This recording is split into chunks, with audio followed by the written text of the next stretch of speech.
excited. So we have got Emily Cohen. She's brutally honest, refreshing, straight talker. Emily loves sharing her expertise through speaking engagements, guest posts, her courses on LinkedIn Learning and Skillshare, her industry activism, and most recently, in her new business book for creatives, Brutally Honest, No Bullshit Business Strategies to Evolve Your Creative Business. This session will focus on the who, when, where, why, and how of saying no to clients, staff, and projects without damaging relationships. Introducing Emily Cohen. Oh, how's everybody doing today? You can't answer me apparently, but I have to get used to speaking virtually to you guys. Thank you for having me. I'm very excited to talk about one of my favorite topics, which is how to say no. And I like to call it rock the boat because I love to rock the boat. And I'm hoping you enjoy today, and then we'll follow up with some Q&A at the end. So first, I always start with my confession.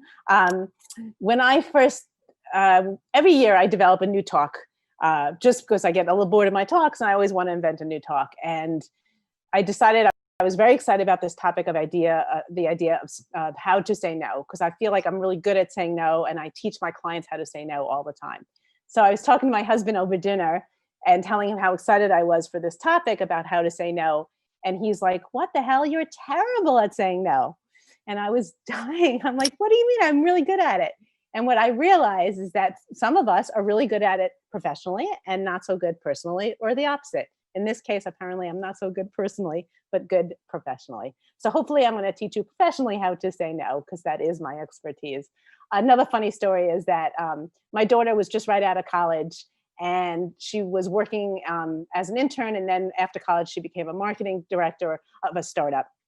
And when she left a year later, as a gift, as a parting gift, they gave her an umbrella. And she was very confused with, like, why would they give her an umbrella? And she asked them that, and they said because she always rains on their parade. And I love that story only because it made me think I always talk to her, and I've taught her how to rock the boat sometimes when you need to. So I was sort of proud of her for rocking the boat or for raining on their parade. So just a little bit of fun stories there. So today, what I'm going to be talking about is kind of the current challenges and excuses that I always hear about why you can't say no. I'm going to help you define your no. I'm going to teach you how to get to your no.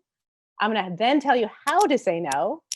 And then I want you to understand the client or whoever you're saying no to. In this case, I'm thinking it's the clients, but it might be your staff. It could be anybody. So what their perspective is. And then I'm going to give you a few little tools and strategies, and then we'll do some Q&A. Okay, so the first thing is challenges. And this is what I always like to tell you exactly what I hear from everybody, so I can tell you that I hear what you say, and I've heard it, and I've listened, and this is what I hear. Oh, they're not shared? So the current challenges, let's start all over again. What you need to say no to in professional setting is usually to requests that don't align with your team's mission and vision. So you're being requested to do things that don't align with what you need to do in your team and what you've decided to do. Then you have to better manage clients' expectations. So when you have to say no to clients and requests when they're misbehaving, to better manage and prioritize your workload. So when you have taken on too much and you have to say no to things, to work that expanding your bandwidth. So if you don't have the internal capacity or the team to take on, or you need to increase headcount to take on projects, that's when you need to say no. It might be to staff who are misbehaving for various reasons, usually behavioral. It might be to external partners. So it could be to agencies or freelancers or to the IT department. These are obviously a lot of areas you can say no to. And obviously the big thing is firefighting. So you're constantly just burning a lot of bridges, and you're just constantly overwhelmed. And at some point you have to say no, you've had enough. And so overall, just around kind of poorly thought out requests and firefighting issues. But here's the excuses. This is what I always like to hear. I don't want to rock the boat or ruffle feathers or rain on the parade. I just want people to like me. I always hear that because creatives, for the most part, we're people pleasers and we want people to like us. And that is reasonable. And one of the things I'll say is saying no does not mean people are not going to like you, right? So I always say saying no is sort of like, talking to clients is sort of like managing your kids. So if you have kids or dogs, although cats don't count, then you know that sometimes dogs and kids need parameters, right? And they need to know when they're going overboard with their behavior or whatever. And that's the same thing with clients. Clients need structure. And so saying no is just around that structure. Some of the other excuses is don't want to endanger my relationship. We're always afraid of clients leaving us or people quitting, or the opposite, being fired, right? Sometimes I hear I'm not empowered to say no. And to that I say BS. I think we're all empowered to say no, and we need to protect ourselves in different situations. I'm scared to say no, and hopefully at the end of this talk, you won't be as scared. Or maybe it'll just get better. I hear that a lot. I'm just gonna let it go for a while and then it'll get better. And it doesn't, or the same situation will happen again. Does this hopefully sound all familiar to you? So, so some of the studies, this is more for the women in the audience, but I think the men need to hear this as well. So, when I do a lot of speaking, people sometimes like stats. So I started looking up some stats, and here's what I found. When women negotiate, they ask for 30% less money than men do. When women apply for a promotion, they have to be 100%, they have to believe personally that they've met their qualifications 100%, whereas men often need just 60% before they ask for a raise. This is called the confidence gap. Women are likely to use words and phrases that soften an option or gently undermine a point in order to make others feel more comfortable. Like, oh, no, I'm sorry. Women are more likely to use dramatic punctuation or emojis, right? So like smiley faces, LOL, to get our point across, to soften the blow, which then takes away our power of the no. So this is my favorite quote. So of course, now you got the statistics, now you have the quotes, which is Steve Jobs is my favorite. This is my favorite quote. Innovation is saying no to 1,000 things. So the more you say no, the more innovative and the more quality work you could do. So always think about this end goal. Like the end goal of saying no is to open space in the universe, to open space in your life, to be able to do the work as well as you want and to do it at the quality you want. So there's always a reason why you're saying no. And often what we do is we get into, when we're ready to say no, we get into some traps. And there's usually called the 3 A's traps, which is the first one is accommodate, which is a lot of times we'll say yes when we really want to say no. So we'll sort of do it, but we're really, really not wanting to do it. And that affects the quality of our work or our attitude in general. We might attack. This is sort of my mode of saying no sometimes. Before I learned how to say no, is we sometimes use power without concern for relationships. And that can be very, very harsh. Or I think my favorite and one that most creatives do is we just avoid it at all costs. I'm hoping you're all like, oh, this is me. So in this talk today, I'm going to move us from maybe to sorry, not sorry. So let's define our no. The first thing is just imagine a tree. And throughout this, I'm going to refer to it as the tree. And the no is like the roots of the tree. It grounds you. It gives you a foundation to move forward. Getting prepared for your no, to define your no, is the foundation. It's the kind of like, it just gives you the base, it gives you the strength. So think of that as you're defining, when you're in the process of defining your no, which I'm going to walk you through. It's like the trunk, it's the roots of the tree. And your no, your definition of your no will help you move from reactive. So instead of just yelling or avoiding or accommodating, we're really planning and being more proactive with our no. So there's steps to defining our no. And the first one is to recognize what you need to win. Why are you saying no? What are you going to get out of this? What is the end goal here? What do you need when you say no to really win, to really feel satisfied? You need to know this before you go in. If you don't know this, then it's very hard to say no. So what is your core interest? And why does it matter to you or to your team? So why are you saying no, and why is it important? So when you're saying no, there's some preparation that needs to happen.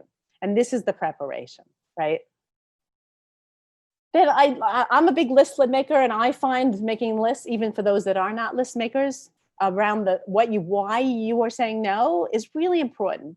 So I would spend a little time just making a list of why you're saying no and prioritize, like, what is the most important thing of these no's? And most importantly, what's going to resonate with the person you're saying no to, right? What is the reason that will impact or will affect or will influence the person you're saying no to? So make a list. And then what you're going to do is look at that list and simply distill it down to one phrase or intention that kind of summarizes your entire reason for saying no. It's simply one sentence. It has to be short and sweet. A lot of times we say no and we use a lot of verbiage and we spend a lot of time talking, and that diffuses our power. So the most important thing in defining and preparing for your no is to think about all the reasons why and then distilling it down into one succinct, easy to say phrase or intention. And then we should envision, what's that positive outcome? If I say no, what is the world? What is my job? What is the client relationship? Whatever we're saying no to, what is that going to look like? How, like, that's going to be like the light at the end of the tunnel, right? Why are we saying no? It's going to free our, it's going to give us more time to do the kind of work we need to do. It's going to get rid of some problem client that is causing me a lot of aggravation or hurting team morale, right? Or is it, I'm just really unhappy at my job and I need to control that better. And by saying no, will that help my current situation, right? One thing I want to say also is, I'm not at the stage of negotiation. This is not a talk about negotiation. No is when you've gone through a negotiation and nothing has worked. So you're using your no's selectively. I'm not telling you to say no to everything in the world. I am telling you, and I'm teaching you, that after you've tried everything else, this is when you use your no. So that's a really important thing to think about. So you also need to think about your plan B. And this is my favorite tool. If you come away with one takeaway, it's your plan B. Your plan B is what happens if they don't agree with your no. You need to think about that in advance because it'll give you power. So your plan B is something that you can control independent of the person you're saying no to. Is it, and I'll talk about some ideas about what your plan B is. Your plan B is going to give you the strength, the power, and the confidence to say no, because then you'll know, okay, if they don't accept it, here's what I need to do as a result of not accepting their no. You need to have some sort of action or reaction planned just in case they don't agree to your no. And what's really great is if you psychologically know your plan B, it really gives you the power and gives you the confidence to move forward, and it takes away any power moves that they might have because you've been prepared, right? So, and I'm going to talk to you about their reaction because there's a lot of power moves they might use to stop you from getting what you need. So this will keep you on solid ground in the direction you need to go to. It, again, is the roots of the tree. It's an alternative means to success. It gives you just, okay, if they don't say no, here's something else I can do. And it's something you can do, not something they do. It's something you do if you don't get your, if they don't agree to your no. So your plan B answers this question. What are you willing to do if you don't get what you want? Right? So this might be, you'll have to do something yourself. If you're asking for help, are you willing to do it yourself? So for instance, one of the things I hear a lot about is clients not delivering things on time, whether it's content or assets or imagery. Can you offer to do it yourself? Is it something that you could hire for? Is that your plan B, right? I can help you in this way. If you can't deliver this on time, here's another option. It might be that you have to seek help from others. Is that, I hate to say this, a lawyer? Is that your boss? Is that getting your entire team on board? Right? So you might want to think, okay, if I personally don't get my no, I need to get other help in there. Is it HR, human resources, for those that don't know what HR is? Do you possibly need to quit? Are you willing to quit? Are you willing? Your plan B is what you're willing to do. Are you willing to quit? Or are you willing to fire them? If you don't have that answer, then you will not have power going into your no. And hopefully you won't have to go there. So your plan B is not something that you're going to definitely leap to, but it's just in case. It gives you some preparation. Do you seek legal options? I talked about that already. And your plan B, this all sounds harsh, but it isn't always as bad as you think it is. Once you envision it and you're prepared for it and you're confident in it, it gives you the confidence to move forward. So your plan B is not so terrible. It sounds terrible, I know it does, but it really isn't once you've accepted it. And your plan B might not be this, it might be something else, right? And it might be something that you might not be willing to quit. What else is it? Can you seek the help of other people? Can you get everybody on your team to talk about that same issue? Can you get clients to support you, right? So those are your plan Bs. Your plan B is not a compromise where you lose. This is always about you winning something in the end. And don't we all love to win? I know I do. It's not necessarily negative. I talked about this worst case scenario. And it's never really used as a threat. You might never have to say it. It's just something that you have prepared for internally and are ready to implement that plan B. It is not necessarily, it definitely is not a threat when you say no. It's only something that you can go to worst case, not in the worst case, when you don't get your no. Okay, so now how do we get to our no? We've defined our no. We are prepared with our intention, our one single phrase that summarizes why we're saying no. We've also planned for our plan B, what happens if we don't get our way. And now how do we get to our no? So we have to remember a few things. We can't influence other people's behaviors. We can only change ourselves. I'm always hearing people saying, well, it's that age-old kind of story about like, don't marry somebody that you want to fix because they won't be fixed. And I know that, I've tried and I've learned my lesson. You can't change people. You only can influence your own behavior. So in my case with my marriage, I realized I had to adapt to deal with him. And I've been married for a long time, so it's fine. So we also have to listen to our emotions. They mean something, they resonate with us, and you have to be emotionally prepared to say no. So you shouldn't be saying no when you're at a fragile state or when you're in an angry state. You should possibly, as a result of that, take a time out. And this is why I give you that preparation, and in defining your no first, you need to just breathe. And if that means going to your happy place, wherever that is, it means, or even psychologically going to your happy place, taking a deep breath. I'm a big believer in yoga breathing. It has saved my life. You just might need to just take fresh air, walk your dog, take a breath, take a moment. So that's how you prepare. You've calmed down, you've taken your break, you have your intention, and now you have to say no. So how do you do that? And here's how you do it. You say no. That's it. Maybe no thanks, but not no sorry.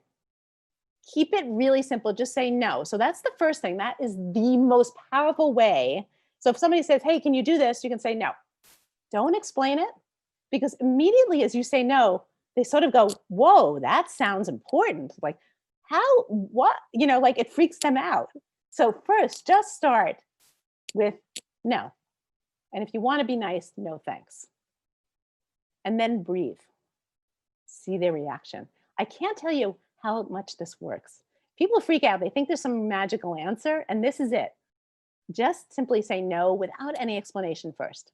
And sometimes that will enough. First of all, that regains your power back. It shows you're serious, and it sort of freaks them out. It takes away the power. This is my favorite way of saying no. So once you've said the no and they still don't get it, and you might have to explain it and all this, after after you've breathed a little bit and you need to explain it, I often like to say, I have a policy. Even if you don't have a policy, even if your company doesn't have a policy, just make it up. Say, I have a policy where I don't take on more than 3 projects at a time. Or I have a policy where I can't start design until I have the content. Create a policy and just say, I have a policy. And that sort of says, that moves the power away from you a little bit, but it's like official, like somehow officially, you have to say no. And the minute you say you have a policy, they often say, oh, and they will listen. And then eventually you should create some policies. But sometimes you just have to first make it up, say you have a policy, and then it sounds more official. This works brilliantly. Um, you can say I have plans or another commitment. The challenge with that, by saying putting it off, is that they might say, like, for instance, if a client asks you to do a project that you really don't want to do or you don't have time for, it's mostly if you don't want to do, they're an asshole client, excuse my words, or they're a difficult, I should say, a difficult person to work with. By putting them off, they might say, oh, I'll wait because I really love working with you. And then you're stuck working with them again. So use this selectively and only when you are willing for them to come back to you, but for certain conditions or reasons. So be careful of saying, I can't do this right now, or we're really busy with with the workload we have, because a lot of times people will then wait and then you're screwed, right? So first, use this selectively. You could just, and this is again the same thing, not now, but again, think about that. I like something like this. I prefer to decline rather than do a poor job, whether that's the kind of work you're doing for them, the deliverable, the kind of service you're providing them, or your capabilities within a team. So this is where you can say simply, yeah, I prefer to decline because that will really affect the quality of my work or the quality of my responsibilities. And think of that tree again. So now we have the roots. Your final no is like the trunk of the tree. It gives you a direction.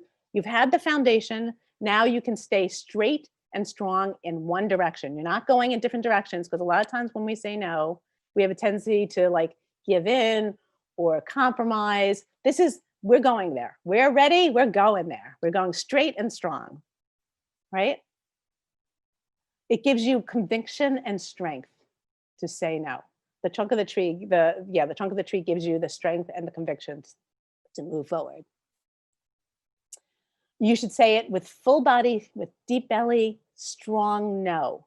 Without yelling, use your strongest voice and your most convincing voice. Women, are you listening? I sound a little sexist right now, so this doesn't apply to all women. Clarify your motive in saying no. So now this is when you go back to your intention, right? First, you're just plain old no, strong no, possibly saying I have a policy against that. But then you might need to clarify your no. And I'll talk about that in a minute. And you should stick to your facts. Be as objective as possible. Try really hard to avoid any subjective approaches. This is objective. Give reasons and causes of why you need to say no. Be consistent. So never veer, because the minute you veer, you're going to lose your power. Be persistent, and I'm going to talk about that. Unwavering and firm. This is what the trunk of the tree. It doesn't move anywhere, maybe a little sway, but for the most part, it's staying there. This is what your no is. It's strong, unwavering, and straightforward. And you might have to repeat it. So here's when you use your intention. First, you start with your no, your plain no or no thanks, and then you use your intention. So this is your anchor phrase. And then you keep repeating it. After they've talked to you and they try to, wiggle their way out, you go back to the same intention. So for instance, this schedule is not possible. It's simple as that. It's not possible. You might give a reason. This possible schedule is not possible because of blah, blah, blah, blah. Keep it as simple as possible. It will sustain you and hold you steady. So keep remembering that intention, that phrase, that anchor phrase, and repeat it as much as you need to. Even if you rephrase it a little bit, it really helps just to keep your point straight. Don't waver. Pay attention to their body language. Very important. So you should never say no by email. This freaks people out. Most creatives and people that avoid conflict prefer to write an email. That does not work. It's impossible to do. Stop that right now. We have to do that in person or via video chat. And the reason why is we need to show our strength and we need to interpret how they're reacting from their body language. Because what people say verbally versus what they say through their motions and their actions can be two different things. And not only that, but as you all know from working virtually these days during COVID, I think what it's doing is creating more People are connecting more. I just did a client survey, a staff survey, and they were like, we are loving to actually speaking to our clients and not meeting that, and not talking on the phone now. It's forcing us because everybody doesn't want to talk on the phone. We all want to do Zoom, and they're connecting more with their clients. And that what happened. When you say no to a human being, it makes it a much warmer engagement, right? So that's really important. And make eye contact. So look at the camera, which I'm hoping I'm doing today. Avoid using email at all costs. This is something you have to do in person. So when you're saying no, it has to be either face-to-face, human to human, or at least by a Zoom or by a video chat. And what you say and how you say it matters. And here's a lot of the things that we tend up doing when we say no. So these are things you should avoid when you're saying no. And this is the things you should avoid when you're showing your intention. Don't yell or get loud. We have a tendency to raise our voice as if we need to be stronger. Strength is not in how loud we are, but more how strongly we believe our conviction in that no, right? Don't apologize. This is, again, this is the trunk of the tree. You are not moving, you're not wavering. This is not ever saying the word sorry. So don't apologize. And this is very hard. It's hard for me as well. We all go to no sorry. That is not what you should do. The minute you say sorry, it takes away your power. It lessens the value of your no, and you end up compromising and avoiding the situation entirely, or losing. So don't yell, don't apologize. And here's something that creatives do all the time. We make assumptions. We try to predict how our clients or who we're saying no to are going to react. And it's almost impossible to do that. So, and again, you can't control the reactions. You can only control yourself. So try very hard not to make assumptions like they're going to fire me or they're not going to work with me. You don't know that. People rarely go to that worst case scenario. So if you start envisioning the worst case, if you start envisioning what they could do, it's going to you're going to lose your confidence, and it's going to diffuse your message. So don't go there. I know this is easier said than done. I get that. Don't point fingers. This is another one. We have a tendency when we're saying no, or when we're dealing with conflict, to point fingers. You are misbehaving. You are doing this. You didn't do this. You are, treating me badly. Try to avoid the figurative as well as literal finger pointing. It's easy to do that. You have to stay away from that. The minute you make it personal, they will get their guard up. They will put the walls down. They will get defensive. You want to avoid that at all costs. And again, this is a hard one. So these don'ts matter. This is why this preparation is really important. Don't be judgmental. So again, you can't control the behavior. So they might react in ways that you didn't expect. Don't be judgy. Don't be passive aggressive. We all have a tendency to be a little passive aggressive in how we approach our no's and how we deal with conflict. The no is about being straightforward and honest. It is not about being passive aggressive. And here's a really good recommendation. We have a tendency when we say no to say, this always happens, or you never do this, or everything. So try to avoid these big moments, like these overarching, like it always happens, because the minute you do that, they will find that one exception you didn't think about. Don't give them that option. Try to avoid those categorical statements. They don't work and they hurt you. And don't use qualifiers. This, again, takes away your power. I'm not an expert, or you've worked on this longer than I have, or do you know what I mean? This is the one, and I think I'm even saying this during this talk. Do you know what I mean? Are you listening? Am I making sense? These are my go-to mistakes that are so much part of my habit that I have to really consciously try to think and avoid those things at all costs. So you might have to write some mental notes, put some Post-its up, however you can remind yourself of your habits so you can stay away from this. These are things that we do on our daily basis, And we have to try to avoid, because it does soften and removes the power of that no.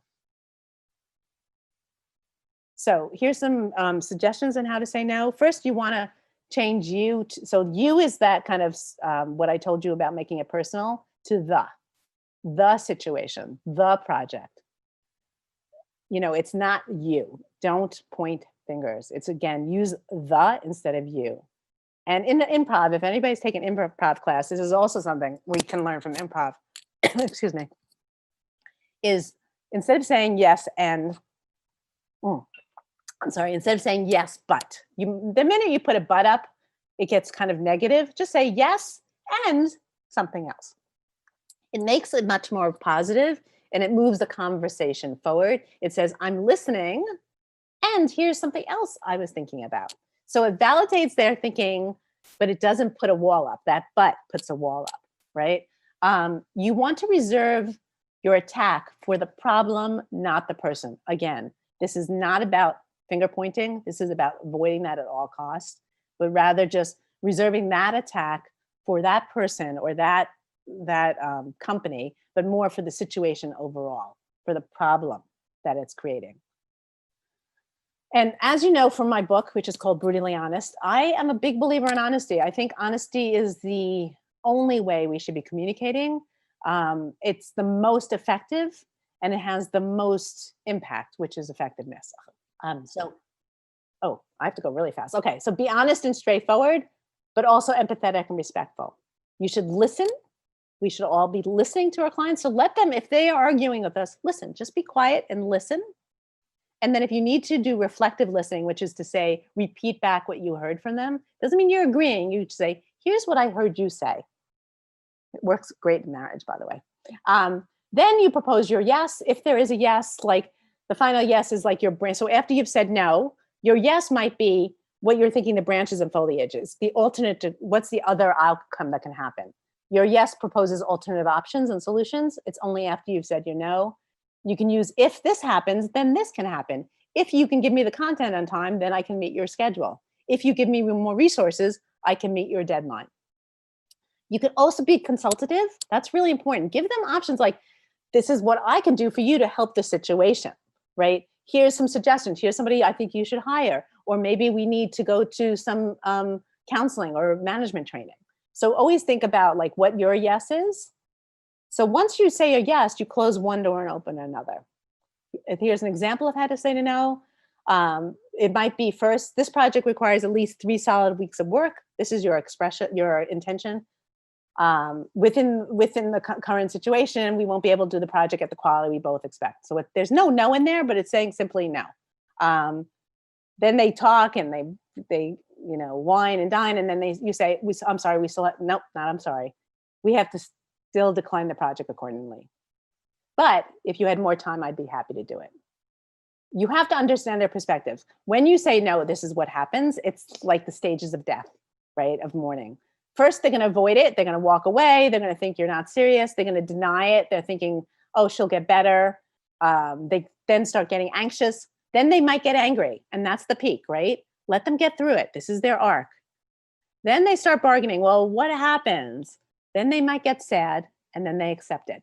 Think about where they are in this arc as you're saying no. It's very helpful to know that they're going to go through this.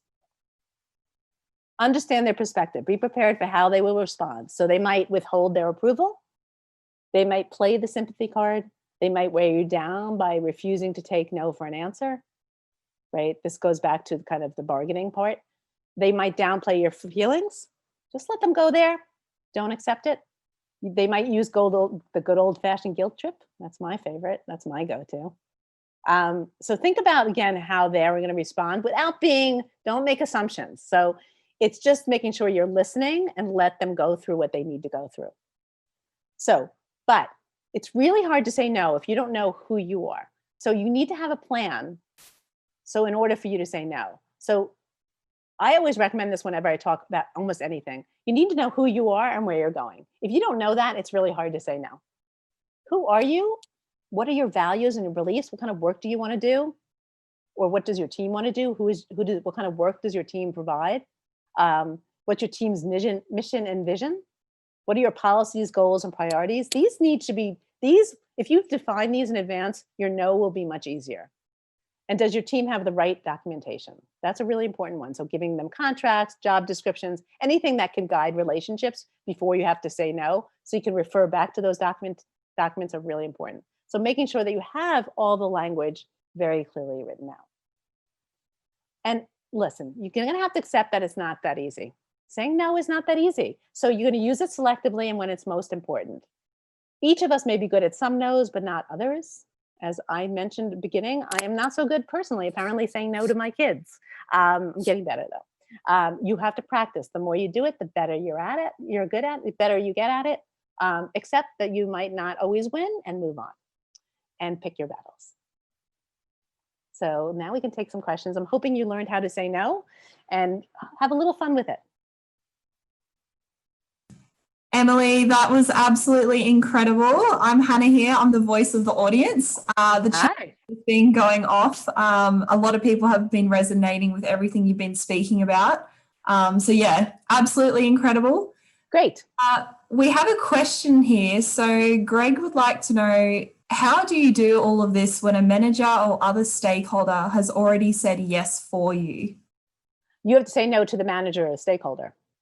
So your no is maybe not to the person that they're talking to, it's to them to say, I need you to say no and here's why. Or you said yes, but I need to say no. You need to take the power back. And that is, I'm glad somebody raised that, because that is sometimes, this is one of the excuses I said is that people tell me is I don't have power to say no. You need to take that power. You can absolutely say no, and you need to talk to your boss or your manager or to whoever that stakeholder is that's saying no. And so you might have to go through a few layers to find that person who is the one who's saying yes. And again, your plan B helps. What happens if you still talk to them? What are you willing to quit? What are you willing to do? Get help, get the whole team behind you. So that plan B helps a lot in that situation. We have a question from Karen. So Karen has asked, how do you handle a situation where the why for your no is not on the same line as the person you say no to? Okay, say that again. How do you handle a situation where the why for your no is not the same as the person you say no to? I'm sorry, I'm not getting the wife. I keep hearing wife. The why? Yeah, so Karen's just wanting to know, how do you handle a situation where your why, so the reason why... Oh, your way. Okay, it's your accent. I was like... is not the same as the person that you say no to. So the why is different to the person that you're saying no to. How do you handle that? You should accept their why and also show your why. So use both whys, right? Why you say no is because if their why is they have a deadline, you can say, I can deliver this work, but it won't be at the quality. So you've mentioned their why, which is they have a deadline, and your why, which is, well, the quality is going to suck, right? So think about, you do have to recognize what their why is or what their needs are and bring them up without going there with assumptions. So those whys, don't assume what those whys are. I think a lot of us assume what their whys are, and it's not always the right assumption. So only use those whys if you know exactly if they stated it. And it's usually around deadlines or kind of like, well, I just, the CEO, the person above me needs this, right? I'm hoping that answers the question. Love it. Thank you. We also have a question from Karen. So Karen has said, on the topic of avoiding using email, what do you do when saying no will change the narrative and you need proof? Right. You could then, okay, I don't love having proof because if you have to proof, then you're going to your plan B anyway, right? That doesn't help with your no at all. The only proof, the proof you need is just to reiterate that you've agreed to something. So I do believe in emails afterwards if you want, although again, I'm a little concerned about that. If you are going to write an email to simply summarize what was talked about, first of all, you don't need to when you say no. If they agree to it, you sort of don't need to do it. But if you really do want to document it for legal reasons or to protect yourself, think about how you're writing it, phrase it directly and succinctly, go back to that intention, and you can summarize it in an email just to say, I'm glad we had this talk. I just want to reiterate where we landed. I have to say no to this project for this blah, blah, blah, blah reason. So use your intention, but only if you need to. Like, I don't personally think you need, if you said no, it should have enough power to resonate and you don't need to actually document it. But you might need to document it for your job, you know, security purposes or for legal purposes. And in that case, an email is perfectly appropriate. You don't need to get them to respond back. You don't need them to sign anything. You could just reiterate, keep it. I think when we write things down in emails, we either phrase things badly and can be misinterpreted. We show anger a little bit. We don't soften the blow, or we have a tendency to over-explain ourselves. So keep it really, really simple and direct and honest. Thanks, Emily. Yeah. We also have a question from Nate. So Nate, in reference to the win strategy, can you just explain that a little more? Does that mean win-win or? Yeah, so when you're negotiating, when you negotiate, there's a win-win strategy. So you want to win something and they want to win something. No is not about them winning as much as it is about you winning. That's the difference. It's not always a win-win situation, because if it's a win-win situation, you're going to always end up compromising to soften your blow. You can listen, hear what they're saying, but you're still staying straight and strong. So when I talk about your win, it's you getting your way and winning the no. So it's not the same as negotiating where you want everybody to win. No is that you need to win. You're done. You've tried everything else. You need to say no. Great, love it. We also have a question from Greg, and he has said, how do you handle situations where your no just means the stakeholder goes somewhere else or around you to get their ask addressed in a way that harms the outcome of you or your team's ultimate objectives? Yeah, that's a really hard one. So they might go to their plan B, right? Their plan B is to talk to somebody else, to get people higher up to take on their case. In some cases, if it's the CEO or somebody really, really important, you might just have to say, this is one of those cases I have to lose. Or you use that same intention. You can say, I understand they said no, but I still have to, or I understand that they said we still need to do this. Honestly, I'm going to go back to what I initially said, and this goes back to your intention. Simply, even no matter how many layers of people come back to you, you still use that intention. And sometimes you might have to reach out and say, you know, I'd be happy to talk to that person directly to explain it again, because I don't know how many times I can say the same thing. And I understand their reasons, but again, this is not but, and this is what I have to say, right? So sometimes we let it go. Sometimes we have to just reiterate our intention and simply say no. And sometimes we have to go to our plan B. So the plan B, again, is very helpful in this situation, which is, okay, if they still say you have to do it, do you go to the HR team? Do you go to your, do you quit? Do you fire the client?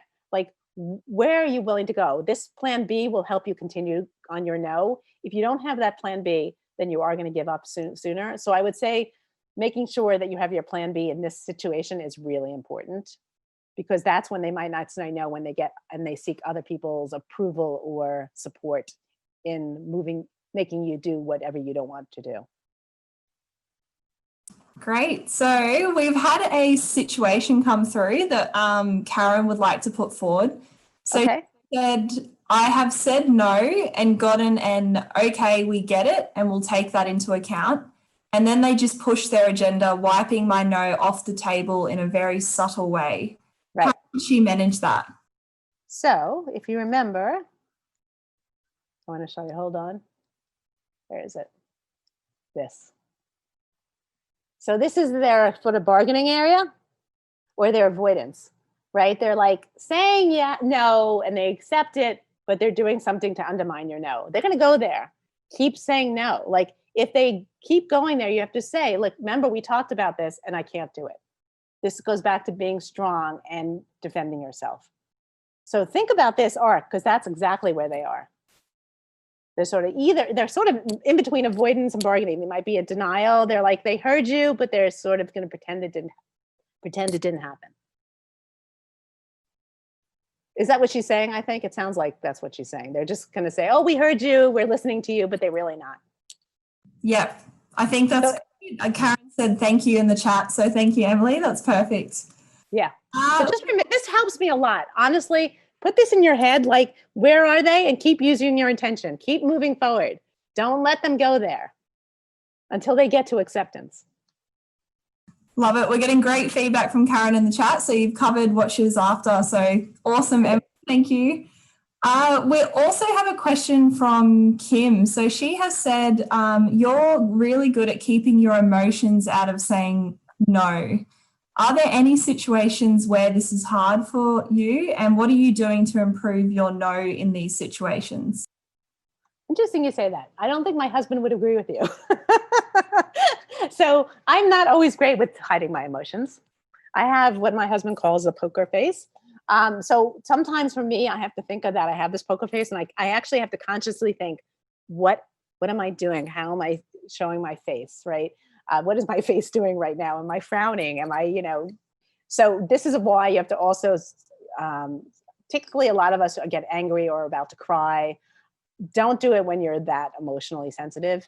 So I really try to use my yoga breathing. For me, that works all the time. Whenever I'm about to get upset or angry, I mostly go to upset. I very rarely go to angry. I'm not an angry person, but I am a crier, or I am I get sad sometimes, not, in that way. But so I have a tendency to just I personally love breathing. It helps me so much because I'm sort of a neurotic person a little bit. And so I just have a tendency to just breathe. One deep breath makes me feel so much better. So that's what I do, but you might have something completely different. It shouldn't be alcohol, I'll tell you that. Some of us go to drinking. We shouldn't do that.